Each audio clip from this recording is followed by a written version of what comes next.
Hey guys, Bill Spadea here. Welcome to my new streaming live show, taking your calls, called Common Ground. It's great to be here.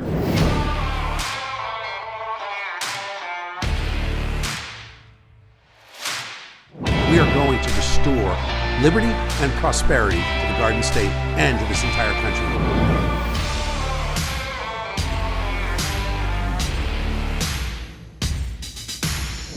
The worst case in America is better than the best case in many countries around this world. So we ought to be thankful to be Americans. We've got to fight for it.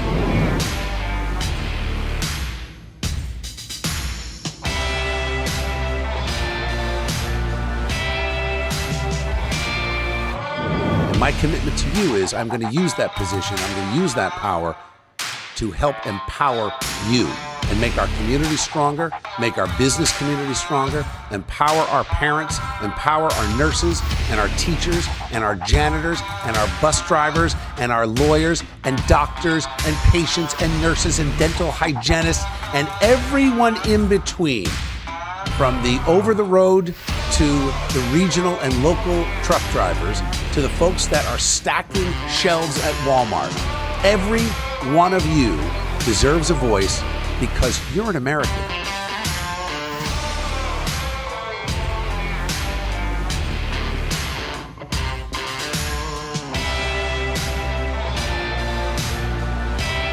Hey guys, Bill Spadea here. Welcome back to Common Ground. So happy to be with you. Today you'll notice behind me looks a little different than our Thursday live show that is now streaming not just on Rumble and YouTube and social media, but ONNJ.com. They're our new partners with our new Roku streaming channel on NJ, ONNJ.com. So remember, while you're watching, share it, like it, do whatever you're supposed to do, whatever the little icons are under it, and make sure more people see it, because our message of common sense and finding common ground with people that might originally disagree or not agree on every issue that we've got is absolutely critical to taking back our state for normal. We're fighting for New Jersey. We're fighting for this great country.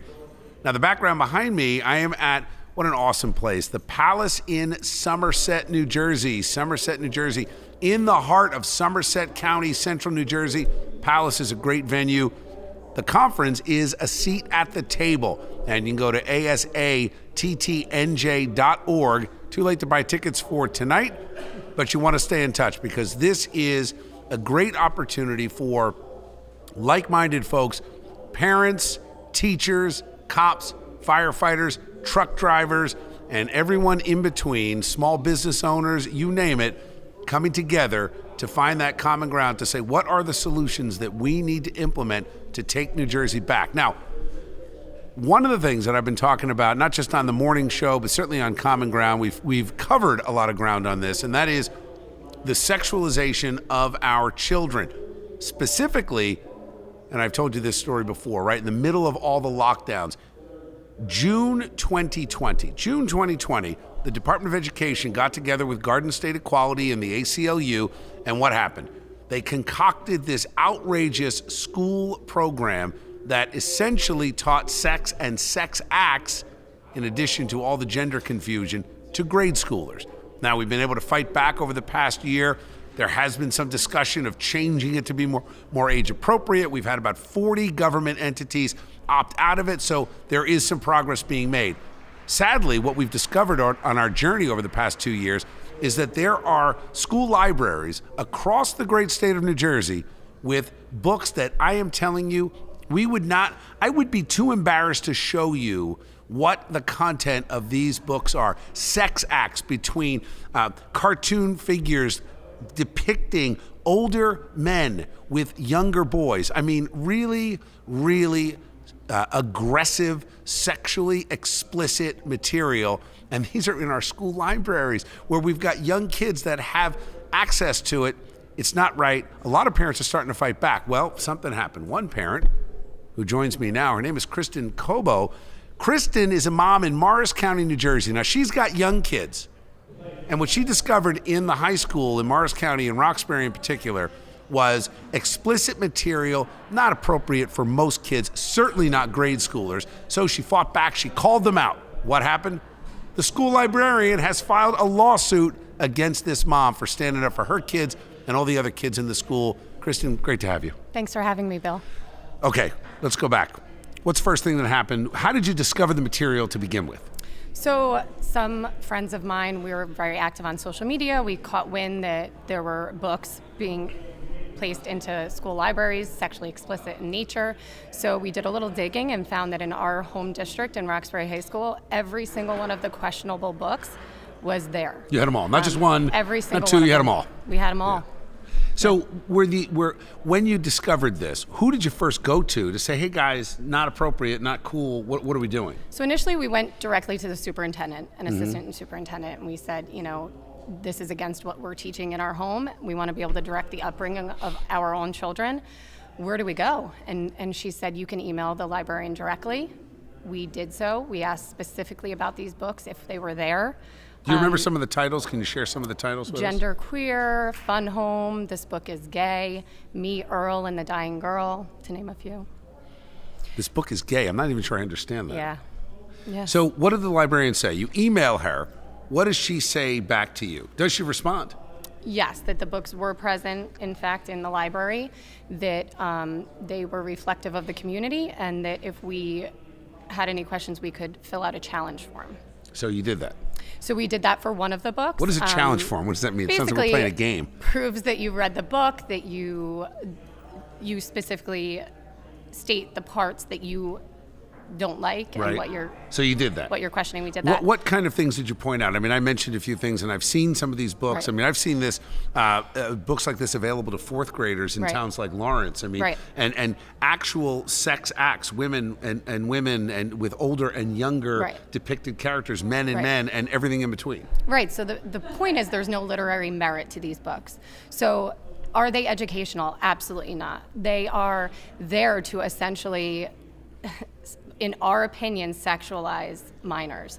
They're explaining in detail sexual acts that should never be talked about in school. If we were to take these books and go out on the street and share them with somebody else, we could be brought up on sexual harassment charges. You could not open a book like that on a table like this. If there were kids around, you'd be in trouble. Absolutely not. Right? There's no foster parent out there that if they were reading that book to their foster child, 10, 12, 13 years old, that they wouldn't be in trouble. You couldn't watch that stuff on TV. You can't even talk about it with kids. Correct. So all right, let's jump forward. She's suing you. Yes. And let me back up. So am I accurate to what I'm describing in terms of the sex acts in the book? You saw all this. Yes. So what is her basis for the lawsuit? So we then did not make any progress in removing the books. So we took to the Board of Ed forum, which we're very active in attending Board of Ed meetings. We spoke meeting after meeting, month after month. Starting in August 2022, it's April 27th, 2023, and every single one of those books is still on the shelves in the high school. So we were frustrated. We talked specifically about the books that we didn't like. We questioned any adult's ability to share this material with minor children without their parents' consent. And in some cases, I mean, prepubescent kids. These are kids that are in grade school. They've not gone through puberty yet. They have access to the library. 13 and up in the high school, yeah. Okay. So what was your mission then? What was your hope? To get the books out, to get them to understand? What was the goal? So we really hope to get the support of our Board of Education in really looking at what qualifications or what qualities are these books have to get into the library, and where's the rating system? Where's the line? Because clearly there was none. I mean, we rate movies. Right. They're labeled mature, PG, PG-13, R. Like the whole concept is to say, hey, just so you know, there's some stuff that might not be appropriate for audiences under 18. Yep. But not in the school. Nope. But a 14-year-old could walk into that library and learn more than most adults know. So what was the attitude of the school board? And we've heard, and you, and I should preface this, I mean, I've known you now for at least a year, Kristen. It's probably been at least 2 years, right? Because you were one of the leading advocates to help moms and dads retain their medical freedom by making sure that exemptions were kept into the law so that parents could make their own choices. You've been a part of that strong group of moms for a number of years. Mm-hmm. And when you look at this, you've heard over time that parents like you have been called everything from domestic terrorists to names that we couldn't even broadcast on this streaming service. Right. So how are you treated by the Board of Education? The Board of Education listens. I think that they've time and time again said, we hear you, we're listening, but we haven't seen much action. We feel that a year is plenty of time to figure out why these books are there, review them, and make the adult decision to protect the kids. So what is the librarian going to accomplish by suing you personally? Is she looking for money? What are they actually looking for? In our opinion, opinion, want to take your kids away? What are they trying to do? So essentially, we're being sued for defamation. We believe that this is an attempt. It's a frivolous lawsuit. Our attorney said that we cannot be sued for any of the statements that we made in a public forum. Our speech is constitutionally protected. Essentially, we feel it's to silence us, to scare parents into not speaking out against what they feel is not okay for their kids, and we won't back down. So what do you want to say to the parents that are watching? I mean, we've got a great audience now, not just on Common Ground, but certainly on the radio in the morning. Right. Common Sense Club has 110,000 members. So things are moving in the right direction. There are more and more parents like you that are standing up. But what do you want to say to the ones that they know what's going on, but they're afraid to say something? What do you recommend they say and do? I would say you have one chance at getting this right as a parent, and you need to go with your gut. And you are there to protect your children. Nobody else is. You have the fundamental right to direct the upbringing of your children, and don't let the government, don't let the schools, nobody can tell you that you don't have the right to do so. At any point during this time, how was it at home with kids and spouse and all the conversations? Is there a drive at any level to say, Kristen, just fold, just stop? Never, because it's about the kids, and I think that we have one shot to get it right, like I said, and at the end of the day, when they're grown, I don't want to look back and say, you know what, I was afraid to stand up because I was afraid what people would say. I will go to the ends of the earth for them. Tremendous courage. I know now, I'll just turn to this. You're going to be on Jesse Watters tonight, so if you're watching us live, 4:30 on ONNJ.com, through your Roku channel, on Rumble, wherever you're watching us live, this will rebroadcast over the course of the next week. But if you're watching live today, Kristen's going to be at Jesse Watters tonight. You excited for that? Yes, 7 p.m. Yeah, that's I'm great. Excited. Great, and whatever we can do to help you move forward, I'm here to help. The group is here to help. Thanks, Thank Bill. you for having I the courage. appreciate And keep fighting. Thank you. Great. Take care. Kristen Cobo, Morris County mom, being sued by a school librarian. Who would have thought the school librarians could be the tool of the radical left to sexualize your kids? It's amazing, right? And the sad thing is, this corrupt agenda has infiltrated so many aspects of our lives. As we heard, if you were here at a seat at the table earlier today, and I'm going to bring my next guest in just a second, if you were here, you heard the message that we have an enemy from within. Whether it's the Biden administration, whether it is an out of control cost of living for average families, whether it's the weaponized Justice Department, the open borders, or the sexualization of our kids and the gender confusion that's happening. But you know what? We also have an external enemy. And my next guest is arguably one of the leading, if not the top expert in the nation and in the world when it comes to American-Chinese relations. This is someone who has advised the CIA and some of the highest levels of government. You've seen him on Fox and other media outlets on the national level. We are so honored to have Gordon Chang join us, and I'm going to ask him to come on in and take a seat. Gordon, come on in. Gordon, how are you? Great to see you. Thank you. Go ahead. Thank you so much, Bill. All right, so Gordon Chang is with us, and he gave, I would say, one of the most powerful presentations that we heard, not just at a seat at the table, but that we've heard over the past few years, recognizing the threat that China poses to us. Gordon, I'd like to go back to what you said. First of all, thanks for taking the time. I know how busy you are, and just to have you here, and you're a Jersey guy. I'm a Jersey Yeah, so I guy. love that. So let's, in the short time we have, if you can just capture what is the threat from China that you are urging Americans to pay attention to? Well, China wants to destroy the United States. And that sounds drastic, but we've got to remember that the Communist Party views the U.S. as an existential threat, Bill. And the reason is not because of anything we say or do, but because of who we are.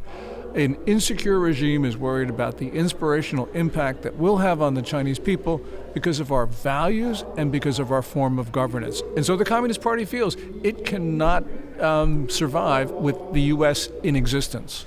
Are we, and it's almost silly to ask this, but I think for the audience to really just understand what's changed from President Trump to President Biden in terms of American vulnerability?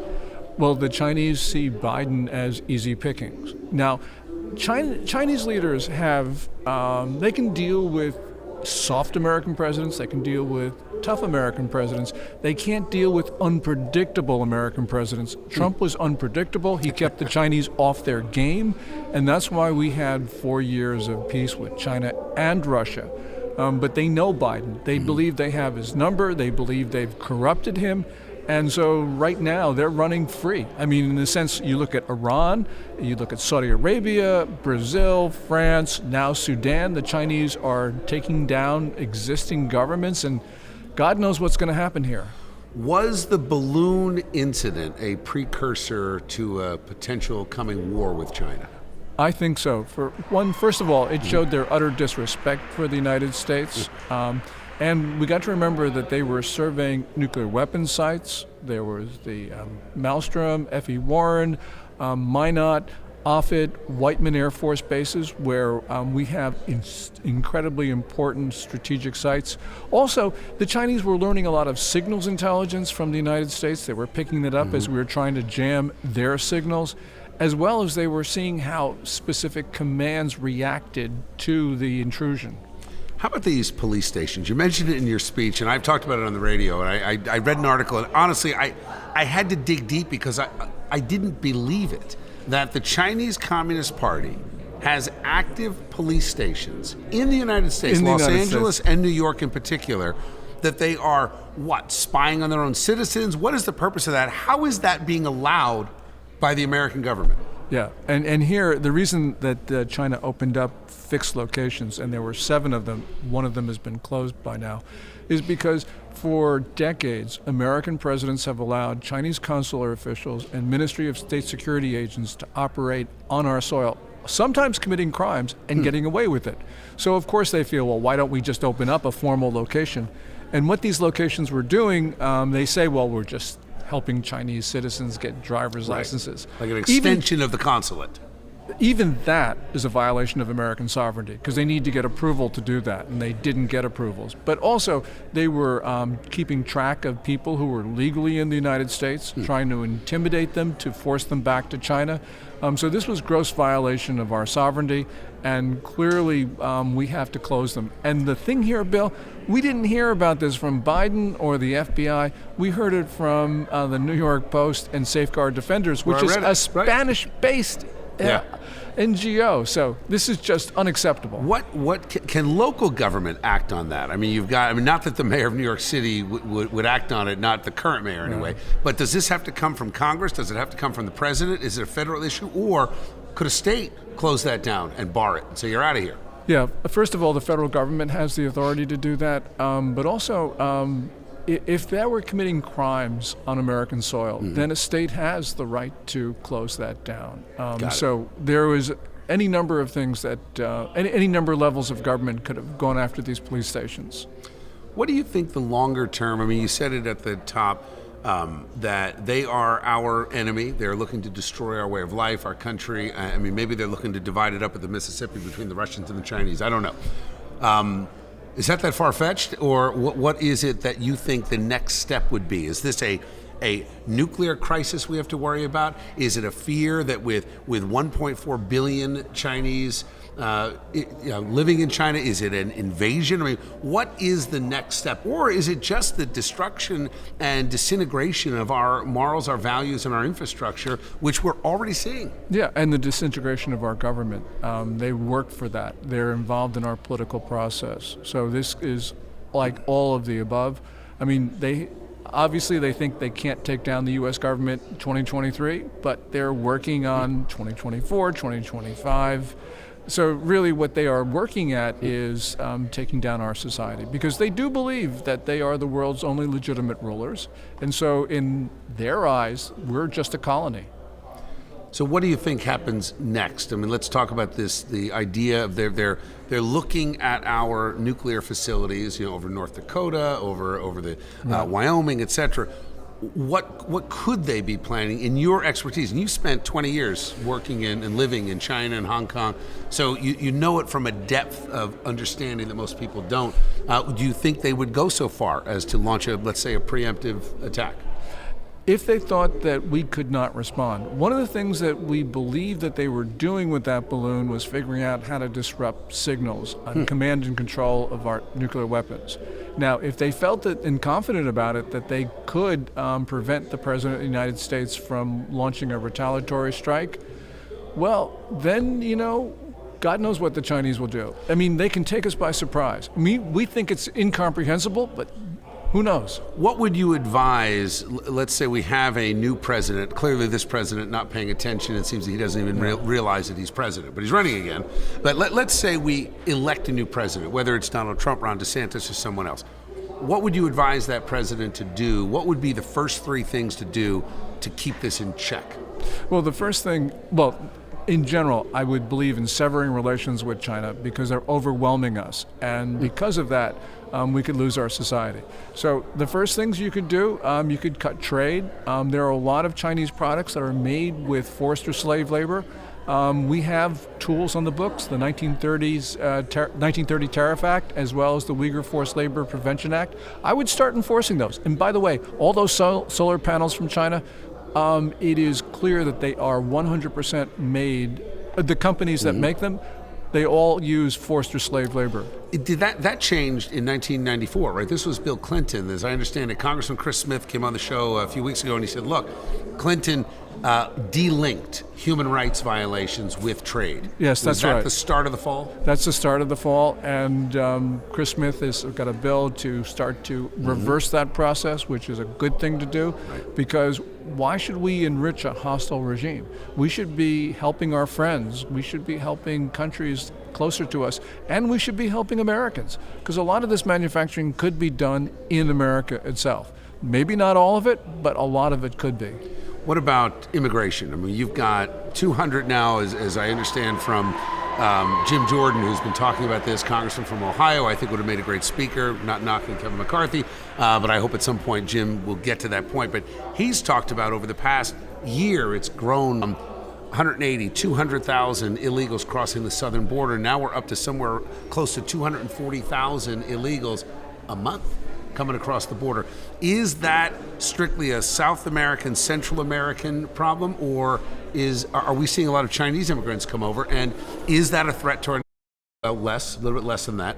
When we get a new president, let's say we do, and they act, is it beyond repair, or in the first, let's say, 100 days, a strong president could turn this around? Well, a strong president could turn this around, and in the interim, we Americans have to make it impossible for Biden to do what he wants to do.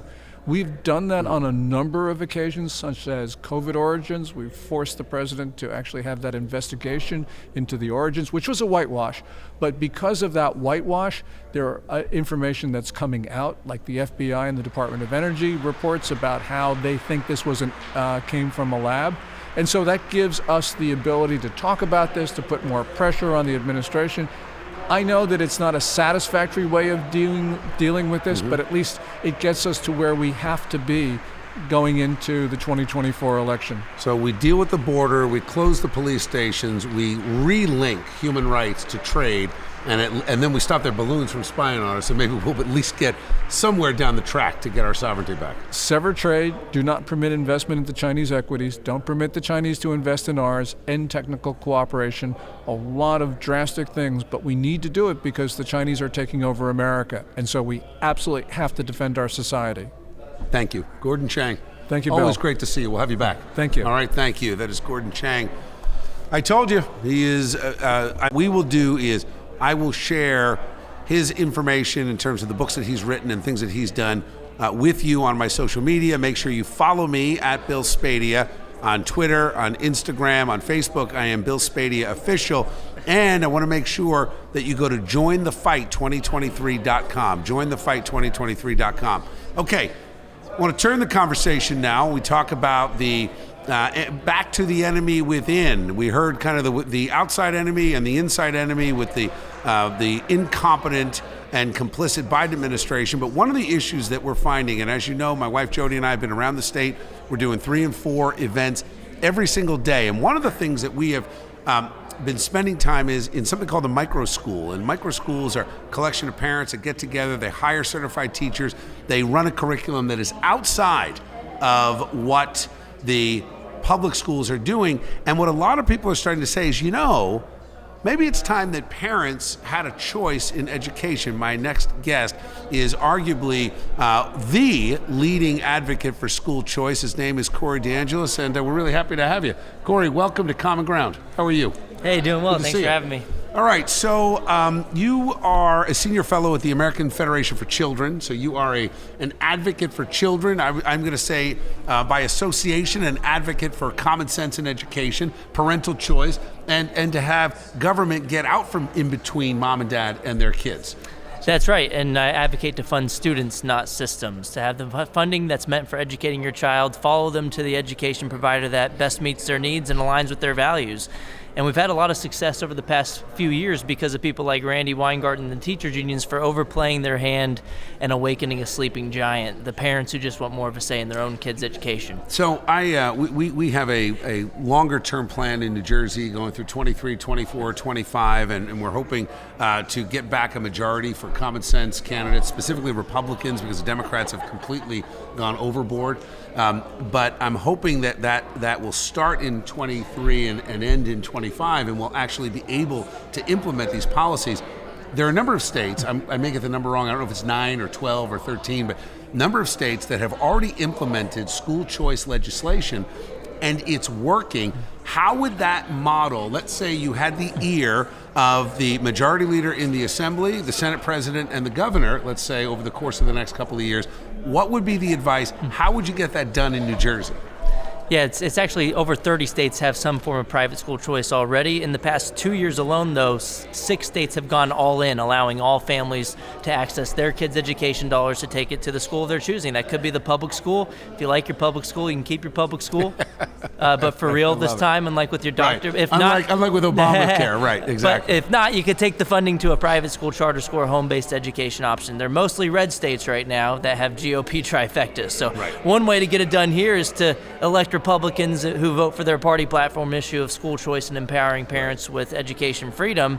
Or you can make it a GOP litmus test issue in the short term, have Republicans win on the issue because it's a political winner. I mean, 73% of Americans support school choice nationwide. Let me dive into that a little bit, because in giving speeches around the state, I find that when some people, if they're on the fence or they don't support it, their view of school choice is essentially going back to the 70s and forced busing and saying that we're going to move kids from this public school to that public school. I see school choice as parental dollars, tax credits, opportunity to start a micro school or homeschool or do one or the other, charter school, etc., without also having the enormous burden of your taxes. And I don't have to tell you, New Jersey has the highest real estate taxes in the country. We average $10,000 per family. I mean, it's an outrageous number. Well, some people pay $30,000, $40,000, and they say private school costs me $20,000. I can't afford both. Well, in the government school system in New Jersey, we're spending over $24,000 per student per year. That was from 2020 data from the Census Bureau. It's a lot more now because of the injection of federal so-called COVID relief that had nothing to do with reopening the schools. It was because the unions fought to keep the schools closed as long as possible to hold children's education hostage. But yeah, talking about it in terms of funding the student directly instead of the building. I mean, we do this with higher education. We have Pell Grants. Democrats support Pell Grants. You can use that public taxpayer dollars to take it to a public community college if you want, but you could also take that same funding, follows the decision of the student, to a private religious or non-religious university. We do the same thing with Head Start. That the Democrats support that. It's taxpayer dollars that can be used at private religious or non-religious pre-K providers, and there's no problem with that. with food stamps. You can use the funding at any private provider of groceries. Democrats support that, even though it's public money that can be used at private institutions. Why don't they support it for K through 12 education? However, it's because the teachers unions own the Democrats. But the good news is there's a new special interest group in town, parents who just want more of a say in their own kids' education, and they're pushing back at the school board meetings, but they're pushing back at the ballot box too. So if the Democrats are smart, they'll start to listen to this new special interest group before it's too late for them. If they don't listen, the Republicans are only going to win because of the issue. And Corey, the right Republicans, right? We look at Virginia. I mean, you would argue, I would argue, I'm sure you would agree, the school issue, the parenting issue, parental rights is why Glenn Youngkin is now the governor in Virginia. Sure. And what's interesting, and I've said this, people like to think maybe it was closer than it could have been in New Jersey. The reality was the Republicans failed to capture the hearts and minds of folks because they did not campaign on parental rights. And as a result, only 40% of New Jerseyans turned out in 2021 compared to almost 60% of Virginians. What we saw in 2022 is the election of more than 440 new members of school boards across the state. So I think you're spot on with this. I think it's a winning issue. Yeah, it is a winning issue. I mean, my organization, the American Federation for Children, won 76% of our races last year in state legislatures, and we targeted 69 incumbents, took out 40 of them, which is the hardest thing to do in politics. The message is pretty clear: support parental rights in education or lose your job. It's a political winner, and the Democrats have backed themselves into a corner on this where they have to try to argue that your kid and the money meant for educating your kid belongs to government institutions. That's a socialist mentality. Michael Malice said it best. Socialists regard your property as their property, but even worse, regard your children as your property. Yeah. And that is a political loser for everybody except for hardcore communists, and the vast majority of the electorate supports parental rights in education. Most people are normal. Yeah, exactly. There's us and them, and there are more of us. I mean, there really are. Exactly. So, Corey, thank you. This was fantastic. Thank you so much. Great to talk to you. We'd love to have you back here very soon. Absolutely. Right? Thank you so much. Thank you. Corey DeAngelis, one of the leading advocates in the country. Now you see why 30 states with some form of choice for parents when it comes to the tax dollars, but 6 states that have made it directly so you can take those tax dollars and actually put it toward education. And you heard Corey say it, and we've talked about this. I've talked about this on the morning show. $24,000 on average to educate a child in America. When you look at those numbers in New Jersey, they're a little higher. You look at Newark, almost $40,000 when you take into all the spending accounts. You look at places like Trenton, $24,000 to $30,000 a kid. Then you look at the micro schools, $4,000 a kid. You look at the charter schools, $9,000 to $11,000 a kid. Imagine what we could do if you created that choice, how your property taxes would start to tumble down, the education value would go up, and probably most important beyond dollars and cents, you'd start to take out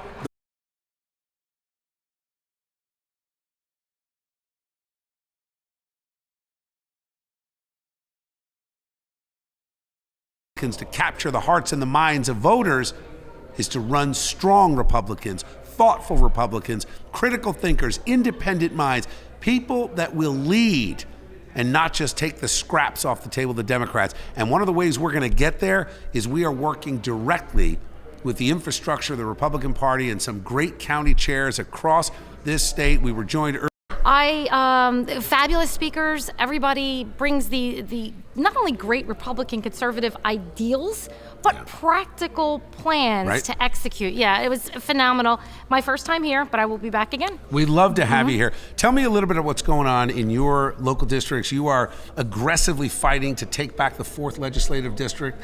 There's a huge opportunity. You have I think some of the best candidates that we've seen in a long time. Nick DeSilvio, who is a county commissioner running for the Senate. You got Denise Gonzalez. You've got Michael Clark.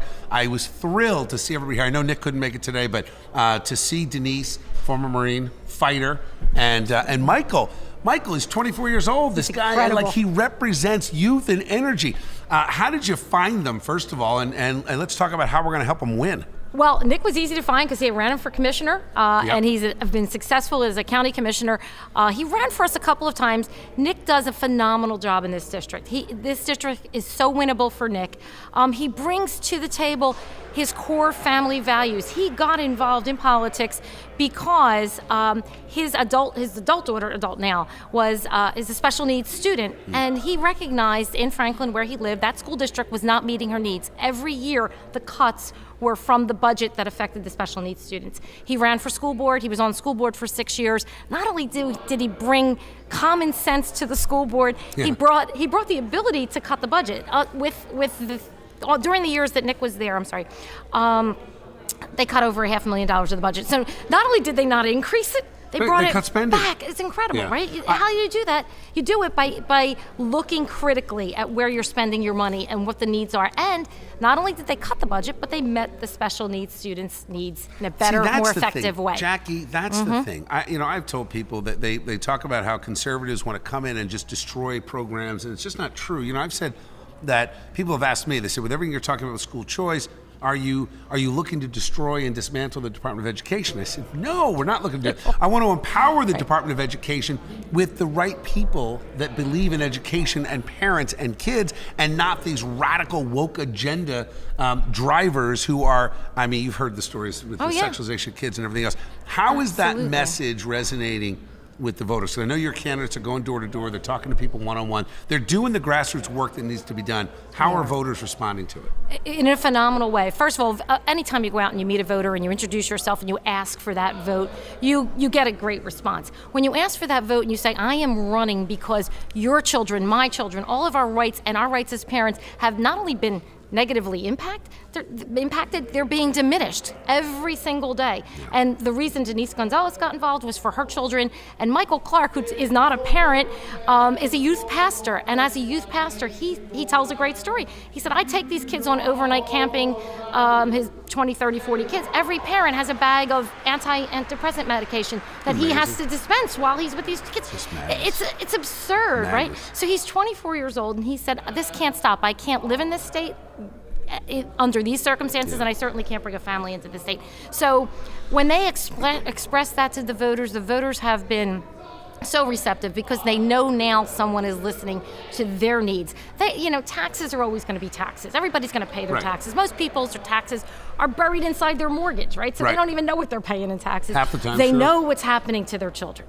They know what the schools are doing. They know how their kids are being impacted, and it's resonating very well with the Jackie, voters. do you think we've turned a corner? I said it from the podium today. The fact that we had county chairs here, my friend Jack Zisa from Bergen County, very supportive of what we're doing. Couldn't be here today. There are a growing number of county organizations that are saying, you know what, we need to do something better than we've been doing. Are you finding that? I'll see Jose Arango tonight from Hudson County. I'm going to go to the chair's reception with my wife Jody, and I'm looking forward to it. I don't know that they all get it. There are some games that are played in the back room. Do you think we're moving to a point where we can put the games behind us and start focusing on winning elections and winning a majority? That's my goal. I've been a county chair now for 7 years, and I refuse to buckle to the pressure of people telling me this person is more electable. Kellyanne Conway has a great talk about what is electable. What is electable are the people who want to be in those positions for the right reasons. Yeah. What we're seeing as primaries by people who want it for the wrong reasons, vanity and ego. And that shouldn't be enough for any voter to say, yeah, I want that person. They should be voting, and they will be voting for people like we're presenting on our ticket. And I know that other county chairs see it the same way. Yeah, and I think, some of these high-priced consultants need to get out of the way instead of encouraging people to run against, they're running a primary against Ed Durr. Ed Durr is arguably one of the most popular state senators we have, not just in the Republican Party. Overall, no reason for a primary there, and they're manipulating. So our job at Common Ground and Common Sense Club and Seat at the Table is bring this all to light. Let's bring it to light. Let's have a battle over issues. I don't mind a primary, but let it be about issues. I'm with you on that. Absolutely, and not about who's getting the most money from the consultant or to pay their consultant or from special interests, right? Exactly. So that's what we are about, and I think other county chairs are seeing it the same way. So I think Gloucester County can not only go red. I think you've got a track record of already doing that. So thank you for everything you're doing. Thanks for being a voice of reason, common sense, strength, and courage. I hope other county chairs follow your lead. I appreciate you recognizing that, and I thank you for having me on. Great to see you. Thank you. All right, guys, so before I bring in my next guest, I'm going to take a quick commercial break because I've got to thank our sponsor. I'm going to thank him first anyway. His name is Rob Gill, Epic Financial Strategies. MoneyMindset2023.com is the website. Now, I probably shouldn't have to tell you this, but I'm going to tell you anyway. You go on MoneyMindset2023.com. You got to fill out the whole form, and then you got to click submit. I know, it's like when the IT guy says, oh, did you check to see if your computer's plugged in? How many of you have had that conversation with IT, and then you find out it's actually not plugged in? So I'm going to tell you, fill out the whole form, MoneyMindset2023.com, click submit, and one of Rob's team members will call you within a day. You're not going to believe some of the opportunities they have. I'm going to bring Rob in next to talk to you directly about how you can not only change your mindset about money, but head into the possibility, believe it or not, of being able to afford to retire even in New Jersey. I'll be right back. Hey guys, Bill Spadea here.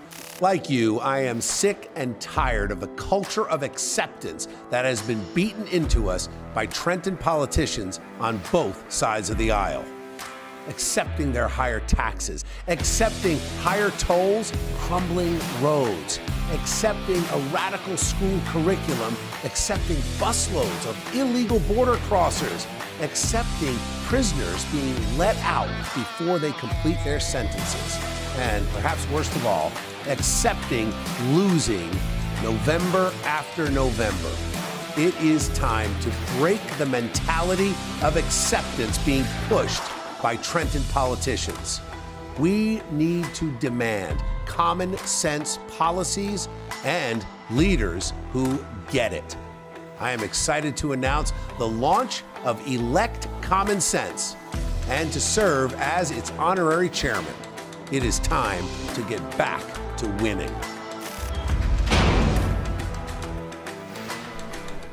Hey guys, Bill Spadea here. Welcome back to Common Ground. Yes, even we have commercials. Look, you got to promote the folks that support you. We got to promote the organizations. And I want to say something. For the guests that we had, I hope that you understood today's show. I've got a different background today if you're just tuning in. We are at a seat at the table. This is now an annual conference. This was our second annual conference. I MC it each year.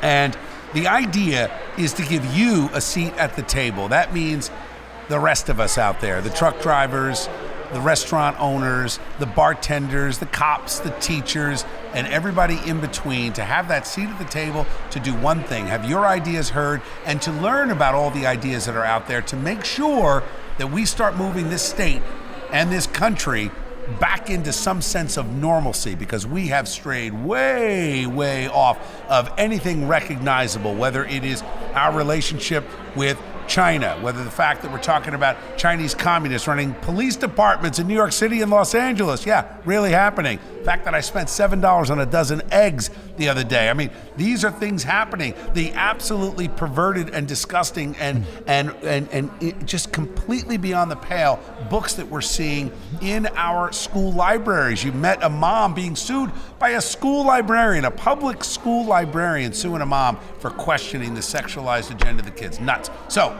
all of this conversation is possible. A seat at the table. First, I want to thank my friend Elizabeth Nader, who, you know Elizabeth, she is the COO of our foundation and of Common Sense Club, which is commonsenseclub.org. She does an outstanding job. She put this whole thing together. We sold it out. This is now 2 years in a row. Fantastic. A lot of national guests, a lot of local leaders. It was fantastic. The other thing that we need, as you know, is you got to have folks that are behind this engine to keep this conversation going. And one of those guys is my very good friend, Rob Gill, who leads Epic Financial Strategies, and he's sitting right here. Rob, man, it's good to see you. Bill, it's an honor to be here, and the speakers, to your point, were awesome today. What'd you think? You could feel the electricity behind us. I thought they were tremendous. Yeah. I thought they were tremendous. It was raucous at one point. Yes, absolutely. Right? And it's not raucous in a way where like, hey, let's go get them. No. It's really about getting educated. The gentleman that talked about, you know, when he had seen the Trump video where it was they tried to make it sound like he was making fun of the person. Right. But he wasn't making fun of the disabled reporter. Turned out that was completely untrue. And for 2 they years, put together videos. Yeah, and for 2 years, he didn't know it until after the election. Someone that had babysat him when he was younger showed him the video, and he saw the whole thing, and for him everything changed. And as a result of it, he's been vilified, and his world went upside down. But the passion he demonstrated on the stage today was incredible. It was incredible. Tremendous story.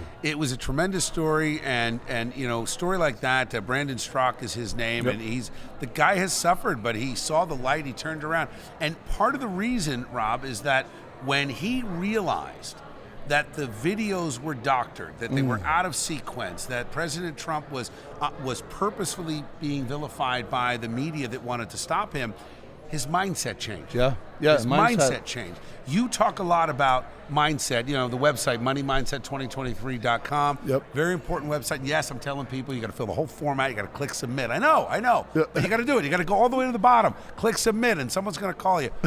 What is it that you want to say to folks about their mindset today? Because we heard from Gordon Chang earlier. He's one of the leading experts in the world when it comes to China-American relations.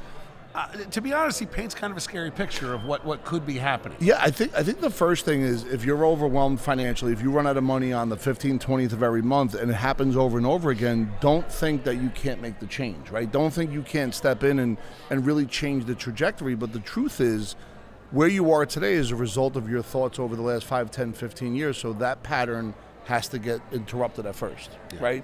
So the pattern has to get interrupted through education, through leverage, and then an alternative has to come in. So if it is to be, it's up to me, right? We say that often. Right. And how do you do that? Well, that's where you want to create congruency on not only all of your different planners that have access to your world, but also can you monitor and measure it? And to your point, Bill, www.moneymindset2023.com. Go ahead, fill out each box, and then hit submit. What happens there is you'll be able to have access for free, the Epic Wealth Builder, which allows you to really kind of put all your data on one page, and you can see your world real time with the click of the button. But that's just the beginning. Once you do that, what is your game plan? What is your action plan? What are your strategies? It's okay to think outside the box and not do what everybody else is doing. It's changing your mindset. And one of the things that you and I have talked about is that there's a fear out there. Banks are failing. People are looking at this and they're saying, I don't know if I can protect myself. Forget about retirement in New Jersey. Can I last 2 more weeks? Yeah. Right? Yeah. Tell me a little bit about, I know that you'll get more when you fill out that form and you talk to one of Rob's guys. Actually, I want to break my own train of thought and just say Kevin, Danny, and Eddie. Yes. See what they pulled off? Look at this. Amazing. Look at this. Where am I? We can go I'm on the doing road. a remote broadcast, baby. I love it. Why don't we just get on a bus and just take it? Let's go on a Eddie, 40-day mobile. bus ride. Mobile. We're doing a mobile 40-day next. bus That's it, ride. exactly. Yeah, up and down New Jersey. Well, we're going to be bringing the show to the Jersey Shore this Memorial Day weekend. We're going to be at the Jersey Shore. Stay tuned for details on that. I could have a basketball tournament that weekend then. No basketball that weekend. No. Yeah. Memorial Day weekend. You got to No take some basketball. time off, right? All right. I'm working, but you got to take some time off and join me on the show. But I'll be with you. Yeah. Yeah. It's going to be it's great. fun. Yeah. It's going to be great. It's going to be great because we are changing minds. We're changing mindsets. We're breaking things so you can rebuild them. And I think that's part of it. You got to break that old mindset. People are used to doing a certain thing. I was told, put this amount of money in my 401k. Company's going to match that. I retire at 65, and then let me know what I can do. I look at life as, what am I doing today that's going to make my life better right now? Yeah. Now. Well, right here with the 401k in the match, they don't tell you it gets taxed later on, and so when you get it, it's half. No, they don't. They don't tell you that You don't it's think going to that. be half. No, you thought you were going to be in the smallest tax bracket because somebody said that, but the truth is what they're banking on is you're only going to take 30 grand out, which puts you at a 10% tax bracket, right, with Social Security, versus if it was all tax-free, it would be multiplied across the board. And how do you do that?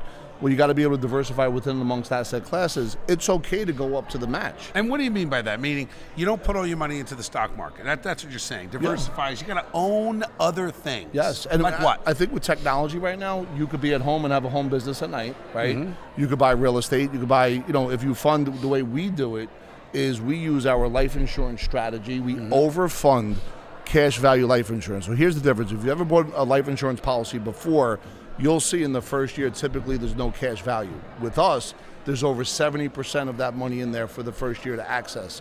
When you leverage it out, so imagine if you could take money out of your 401k and go buy a rental piece of property, you're going to say, well, Rob, I could do that. I could do $50,000. But yes, that means if you have 500 in your 401k and you take out 50, you have 450 earning a rate of return. Whereas if you have 500 in cash value, you borrow 50, that full 500 is still earning a rate of return. Multiple uses off each and every dollar. You're almost becoming your own bank. I've heard you say that. Yes, that's right? what that is. Yep. Yeah. You could finance your own debt. So what income level? I mean, I think a lot of people hear this and like, I got to be making $500,000 a year to be able to do that. Can it happen at a modest income level? Yep. So, Bill, I grew up in Bayonne. 75,000 people, 3 miles. And we literally ran out of money on the 20th of every month, and everybody knew each other's business, and we're taught to be folks that are firemen, police officers. Maybe every once in a while there'd be a lawyer, doctor, or an accountant, and we ran out of money. And the money mindset of scarcity was present generation to generation.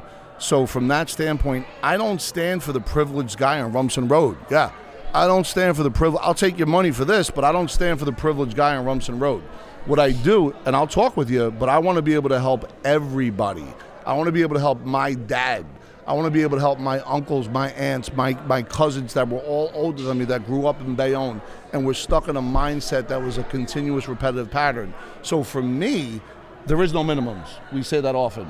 You have to have money coming in. We're not going to give you, we're not Democrats, we're not giving you money to do it. There you go, you got to have a job. We're not giving you money to do it. So you have to have a job, and within the space of a job, you'll have access to our team, no different than the guy that has $100 million, who has the same access, and we will show you a path on what you have to follow the path though.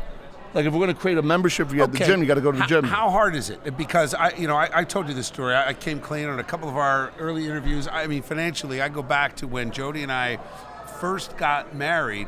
It took me a good year and a half or so to figure out the whole finance thing because I was a mess. I was getting phone bills. I had a red line across old days. Yeah. And I just, my credit card bill would come and I'm like, I wonder what it's going to be this month. You're scared to open it, yeah, right? Yeah, like I don't want to open that. Yeah. So for me, it took a discipline. I think I told you this. Now, we've been married 28 years. So for 28 years, I've been balancing our books on a legal pad that I manage every 2 weeks. Yes. It is the most antiquated system, but it helped me because it's all in front of me. But let Eddie give you the Epic Wealth Builder. You could do that still. So how would you change what I'm doing on paper for the folks out there to saying, how do I skip that stupid step? Yeah. Because I don't have time to sit there and write everything out. How do I skip it? So on the Epic Wealth Builder, your credit card, banking institution's tied to the application. It's real time every day. It'll show you what you spent that day. It'll show you the value of your real estate. I can't do that on a legal pad. No. Can't do it. No. I cross stuff out. Yeah. I made a mistake. Cross that out. Get another one. It'll collapse time. If that normally takes you 3 hours, it'll take it down to like 20 minutes. Right? So if that happens every month for 12 months, that's a recapture of 36 hours. If you are worth, making this up, $5,000 an hour, multiply that by 36, there's a recapture of $150,000, right? Yeah. So time has a rate of return. Time, T-I-M-E, things I must earn, has a rate of return. How much time you watching on Netflix? What kind of shows are you binging? What's going on with when you're having small talk with your buddies or your girlfriends? And what does that look like as far as what the purpose of those conversations are? Because guess what? If you follow this path and make money and you're not mentally okay with who you are, you'll give it back because you feel like you won't deserve it. That happened to me in 2008, 9, and 10 when I made $1,900,000, $800,000. I felt like I wanted to make everybody happy. I wanted to be the cool guy. I bought a boxing promotional company, a gold chain. I did buy a gold chain. How'd that work out? And not good. But were a lot of people happy around you? Yeah. We love it. Thanks, Rob. Until I shut the door. Make it rain. And then because of that, though, it put me on the path that I'm on now because I felt like I didn't deserve it. I felt like it was important to have a representative of myself that wasn't true. So my book coming out at the end of June, Surviving Success. It talks not only about the mental health side of how you feel about money, but it also how to create those opportunities through mindset to make money. Yeah, I love that you said mental health because I think that is something that in America today, we deal with issues like mental health, not with coping skills and overcoming adversity. We deal with it with medication. Medication. It's crazy. Lexapro. ADD medicine, pop the pill, baby, and you'll be fixed. It's not true. Just numb it. So we get to the core of why each person feels that way, and it's usually either a bad investment or it's handed down, right? So how do we work through that? It's important to be able to work through that so we can take the next step forward as we've survived financial success, create generational wealth, and put money back in your pocket where it belongs. Now, what is if they go to the website, moneymindset2023.com, they fill out the form. That means you check all the boxes and then the appropriate boxes, and then you click submit. What does the Epic Wealth Builder, this tool you're talking about, cost them after they do that? So any of this, whether there's a meeting or the Epic Wealth Builder, it is for free. What's going to happen is you'll get a free consultation with the team and still get to keep the Epic Wealth Builder if you don't like us. and that's an aggregation tool you'll get for the first year, whether you talk to us ever again or not. Fantastic. It's just a demonstration of the tool itself, and it really, one of the members here will show you how to do it, and in that conversation, it'll be, hey, do you want to talk about other things? Do you need help with anything? And to see if there's a meaningful way going forward. And that next conversation, it's just an evaluation. There's not a check being written or a credit card being taken until the conversation gets to that point, which would usually take anywhere between 60 and 90 days anyway. So that's great. There you go. The opportunity for free. for you is free. I mean, that's it. Let me ask you, did your team love today? I mean, I talked about everybody that was here. I mean, what Eddie and Kevin pulled off today. I mean, you know. Well, watch this. Watch. First of all, Eddie hasn't left your side. So Eddie killed it today. He loves it. Kevin had hernia surgery yesterday. We didn't tell you that yet. Stop it. Come he on. had hernia surgery yesterday, right, Kev? How much do you believe? Hernia surgery. 4. Come on. 4. That's dedication. He wants Bill Spadea. That's dedication. He's here for the CPAC. He's on the team. Yeah, he's going to drive the team. bus. That's it. He's driving the bus. Klaus is a Democrat. Klaus. And we brought him here. He's a Democrat, and he loves you, Bill. Thumbs up or down? He loves you. Did we learn something? Feel a little more, right? You're coming Good stuff, over. right? Are you coming over? He's coming not ready over. yet. He's not ready to commit. That's okay. He's come. We love Klaus. He's got time. Bill has a lot of people that could use some PNC. John was here. Alexa was here. Yep, they're they back enjoy there. it? Yeah, everybody enjoyed And it. Danny, he's a dad again. Yes, got another. Right? There's another Drew running around. There's Drews all over the place. That's it. Yeah. Look, you do what you got to do. And by the way, I just want to honor, like, you sounded phenomenal up there. I know you don't Thank like you. when I give you Thank credit. You get real humble. But I admire the actionable. Your words are great, and I think there's so many fans that you've created, and what you and Jody have built is unbelievable. And it's been over 28 years. Is that correct? 28 years. But what's amazing to me, and it still is your schedule. Like, that to me is like that is the wildest, impressive. Thank you. Like, almost so good. It's like I can't even touch that. Like, I don't even know how to start on something like that. And it starts at what, 4 in the morning? I get up at 3:30 in the morning. And when does it end? So typically. Tonight, so here we are. It's what, almost 5:30. I got another minute. Sharon's over there waving to wrap it up. I got a minute. Sharon's from because Bayonne. I've got to drive through the traffic. I've got to get to Aberdeen and Monmouth County. Yep. I'm going to Jose Arango, who's the chairman in Hudson County, to see all of our Republican County chair friends and talk there for a little bit with some great folks. And then we go, and I'm actually emceeing this foundation event called CASA, where in Rumson. I'm talking about Rumson Street. Yep, I'm going to be there in Rumson. And now, for all of you who are in Rumson, if you've got the big checkbook, I'm coming to ask for some money. Write It's the a great check. organization. And by the way, Bill drives himself. He doesn't have a driver. No. He doesn't have a plane. That's it. He doesn't No have a plane. limo. He's driving himself. Rob Gill, always great to see you. Thank you for being here. I love being here. MoneyMindset2023.com. The website, if you want to be involved, is jointhefight2023.com. Make sure you subscribe, you rumble, you like, you do what you do with this. Follow me on social media at Bill Spadea, and I'll see you right here 4:30 next Thursday.